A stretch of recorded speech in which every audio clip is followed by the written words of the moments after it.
If you ever wanted to eat breakfast like the mafia, you will love today's show. It's Cherry Vanilla Gangster Muffins, now on Cooking with Kooks.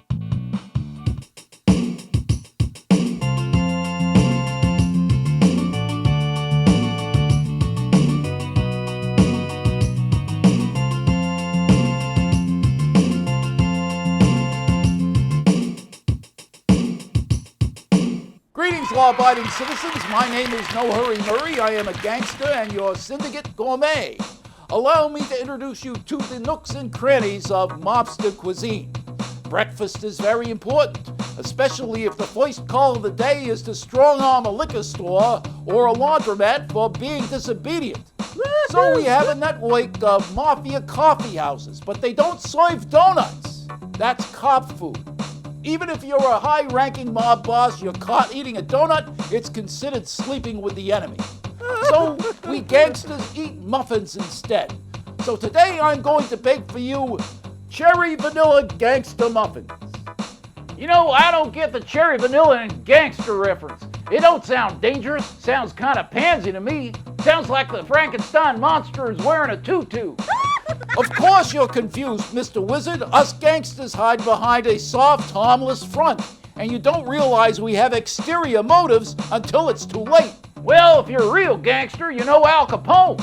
Al Capone? Never heard of him. That's stupid. Everybody's heard of Al Capone. He owned the whole city of Chicago. Look, crooks don't snitch on other crooks. It's a matter of professional courtesy.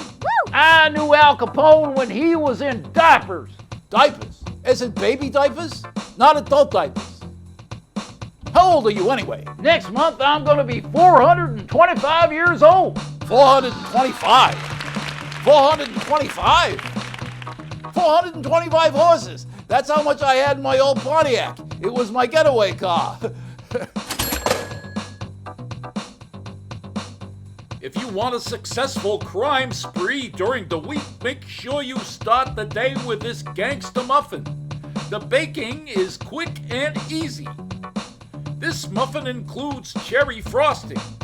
You need a box of white cake mix, a can of cherry pie filling, and vanilla pudding mix. This is an impressive oversized muffin you can slice in half to share or save for later. Let's make the frosting first. There ain't nothing like starting at the top of the muffin. You need 2 softened sticks of butter and 1 cup of confection sugar. I really love sugar, so I'm confectionate about it. You get it?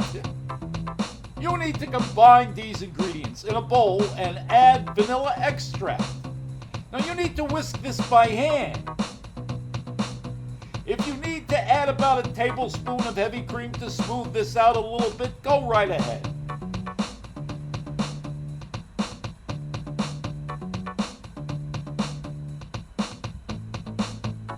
Once you got it smooth, bring in the jelly from the cherry pie filling and mix it in a little at a time.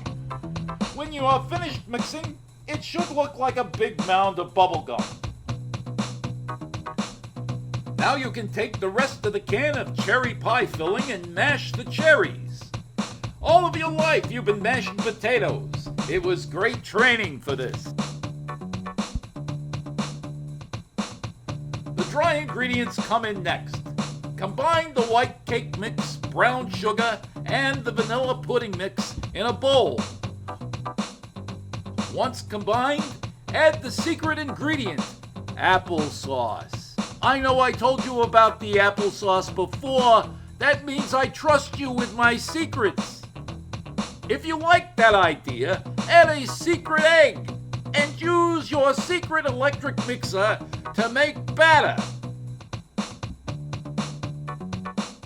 Remember to use a second secret egg. If you don't, I'll tell on you.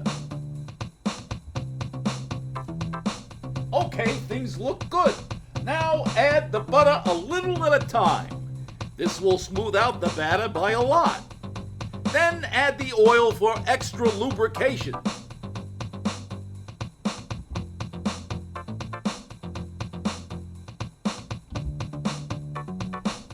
Now it is time for the vanilla extract. Some people don't like vanilla extract. but don't you get in the way of my vanilla extract, or else I'll be saying vanilla expletives. The batter looks great, so bring in the mashed cherries and mix with a spatula.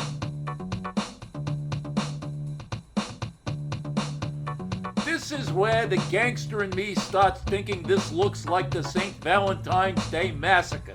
But it's only a bunch of cherries.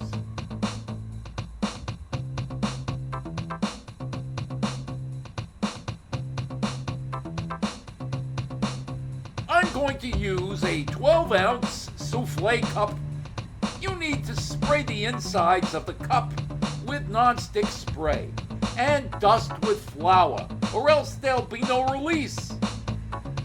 Use a pastry bag and fill it with the batter, then squirt it into the cup.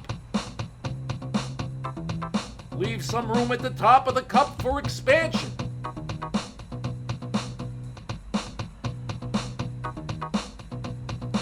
Tap the cup to get rid of the air bubbles. Preheat the oven to 350 degrees Fahrenheit and bake for 30 to 35 minutes. This recipe makes 6 muffins. After baking, you top with the frosting. Look at the red stripes on that plate. That means danger, especially for your waistline. Cooking with Kooks is a production of Culinary Characters of America.